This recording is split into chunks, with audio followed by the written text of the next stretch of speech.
Welcome to the channel Easy Trick of Computer Science students, and as well as those students who learn something new in the computer science field and enhance your knowledge from the computer science technology. And this is the tutorial of the software engineering.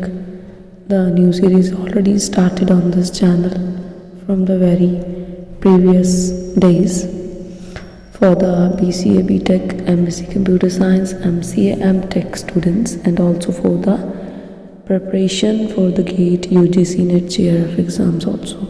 And that series is very helpful for those learners who will fetch the knowledge that how will develop the software and under which application develop the softwares and how we will use the softwares and what steps we will use. So that tutorial is related with the next part and the previous part. Link available into the description box, so you can check it out. And already software testing tutorial available into the channel, and some few types already discussed. So in this tutorial we'll discuss about the next type, and the next type is the smoke testing. Smoke testing is the name under the privilege of the smoke. What is the meaning of smoke? You already know that is the English word, and everyone knows that what is smoke. So that particular test is done to make sure that software under testing is totally ready or under the stable mode, or if there is any issue.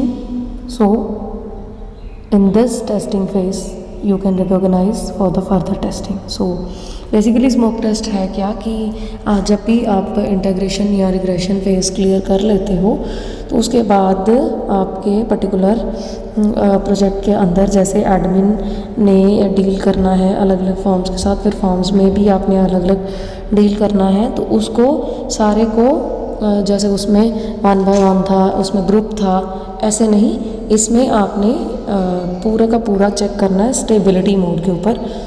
Testing face में डाल के 100% progress bar जो लगाते हो उसको check करके कि क्या ये वाकई रनिंग मोड में कोई इशू तो नहीं क्रिएट कर रहा।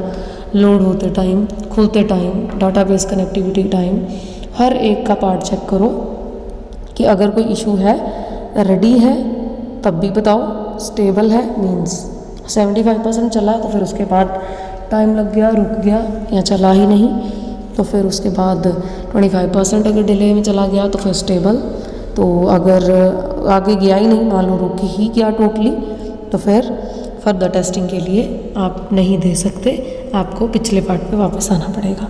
मीन्स स्मोक टेस्ट क्या है? इनिशियल पास देना होता है। चेक करो कि इसने, जैसे हम करते हैं ना कि LPG एग्जांपल लेते हैं, LPG आपके सबके घर के अंदर है, तो जब भी आप गैस को चेंज करते हो तो इनिशियल स्टेज क्या होती है? रेगुलेटर को चेंज करते हो तो प्रॉपर्ली चेंज कर लिया, तो इनिशियल स्टेज क्या है? चेक करना है कि वो गैस बाहर पास ऑन हो रही है कि नहीं हो रही। तो एक कैंडल को जला के आप रेगुलेटर के राउंड ऑफ कर देते हो ना, तो अगर वो फायर पकड़ लेती है तो मतलब वो गलत है काम, तो आप रेगुलेटर ठीक नहीं लगा, और अगर वो फायर नहीं पकड़ती तो मीन्स वो रेडी है आगे फेज पे जाने के लिए। ये वही काम है। इनिशियल पास होना है कि स्विच ऑन होता है या ऑफ होता है, और अगर ऑन हो जाता है तो अभी फायर के साथ हमने डिस्कस कर ही लिया है कि अगर फायर लग जाती है मीन्स ऑन हो जाता है, और गलती आ जाती है बीच में, आपने एरर डाला और उसने पकड़ लिया और आगे का पार्ट चला ही नहीं, तो ऑटोमेटिकली मीन्स स्विच ऑन। तो स्विच ऑन है तो फिर मतलब क्या फर्दर टेस्टिंग नहीं कर सकते, और आपको इस टेस्ट से अच्छे से क्लियर हो जाएगा कि हम फर्दर टेस्टिंग नहीं कर सकते क्योंकि इनिशियल पास इसने क्लियर ही नहीं किया। अब वो जो मैंने आपको थर्ड पार्टी की बात की थी वो ये पार्टी है। कोई पार्टी का सोचने का दिमाग और हो सकता है और वो डाटा डाले, आपने कुछ फिक्सअप की हो चीज़ें, फॉर एग्जांपल जैसे कि आप डाटा टाइप ही लगाते हो और उसमें रेंज फिक्स कर देते हो, तो उसकी रेंज आगे जा रही हो और वो उसमें डील कर ले, तो आपका इनिशियल फेज़ क्लियर ही नहीं है, तो इम्प्लीमेंटेशन फेज़ वैसे ही क्लियर नहीं हो सकता। जैसे आपने एक पार्ट लगाया, एक मॉड्यूल में ये पार्ट लगाया कि ये इस ज्वाइनिंग के साथ चलेगा और दूसरा इसके साथ चलेगा। आपको लगा, आपने वेरिएशन में अपनी फ्रेंड से डलवाई, चल गई, दूसरी से डलवाई, चल गई, क्योंकि वो तो आपके टीम मेंबर्स हैं, चल गया। लेकिन जैसे ही कोई इनिशियल फेज़ को क्लियर करवाएगा आपके सामने, वो चीज़ नहीं चलेगी और आप फिर ऑटोमेटिकली कन्फ्यूज़न पे आ जाओगे। और कन्फ्यूज़न में आने से पहले पहले आप ये इनिशियलाइजेशन फेज़ खुद ही क्लियर कर लीजिए। सो एग्ज़ाम्पल की बात करें तो एग्ज़ाम्पल यही है सबसे बड़ी, कि हर प्रोजेक्ट के अंदर कुछ मॉड्यूल्स अवेलेबल होते हैं। सो प्रोजेक्ट्स के अंदर जो मॉड्यूल अवेलेबल है, फॉर एग्ज़ाम्पल 2 मॉड्यूल्स हैं। सो एक मॉड्यूल से दूसरे मॉड्यूल में अगर डाटा शिफ्ट हो रहा है, होता है सारे प्रोजेक्ट में, और अब जब इनिशियल स्टेज गुजरनी है तो सारा प्रोजेक्ट इकट्ठा चलना है। और प्रोजेक्ट कई बार इकट्ठा चलाते हो तो 100% प्रोग्रेस बार नहीं आती और कंप्लीट नहीं चल पाता। आप जब चला रहे होते हो तो एक एक इंटरफेस देख लेते हो, और जब किसी को चेक करवाते हो तो वहाँ पे वो चीज़ नहीं चलती और आपको लगता है कि ये मेरे घर पे तो चल रही थी, अब यहाँ पे क्यों नहीं चल रही। आप टेस्टिंग फेज़ क्योंकि आपने क्लियर नहीं किया होता और मॉड्यूल को चेक नहीं किया होता।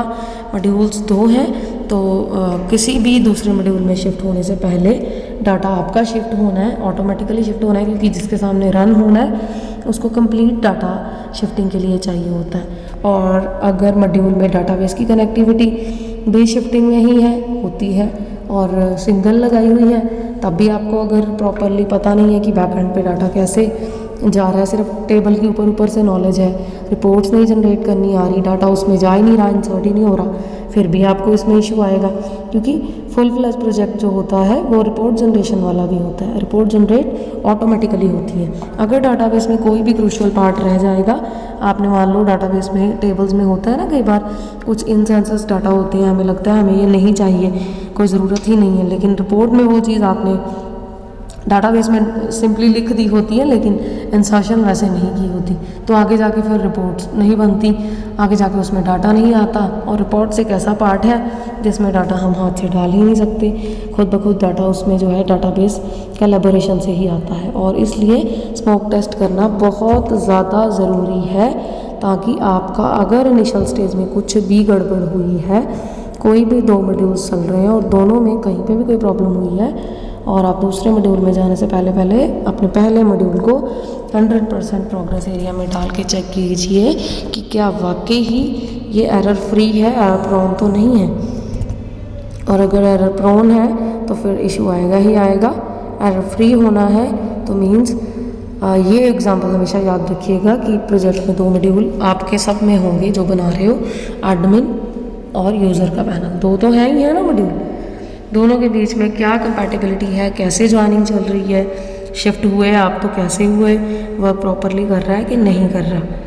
और अगर कुछ भी एडमिन से इशू आ रहा है आपको तो वहीं रुक जाइए, दोबारा काम कीजिए और फिर आगे की तरफ चलिए। और ये स्मोक टेस्ट पढ़ लीजिएगा अच्छे से, और इसका नेक्स्ट ट्यूटोरियल एज़ पर द नेक्स्ट सॉफ्टवेयर टेस्टिंग कल अपलोड हो जाएगा। Till then take care and stay safe, and if you think that is very helpful, kindly like, share and subscribe with the others and help to other people. Thank you.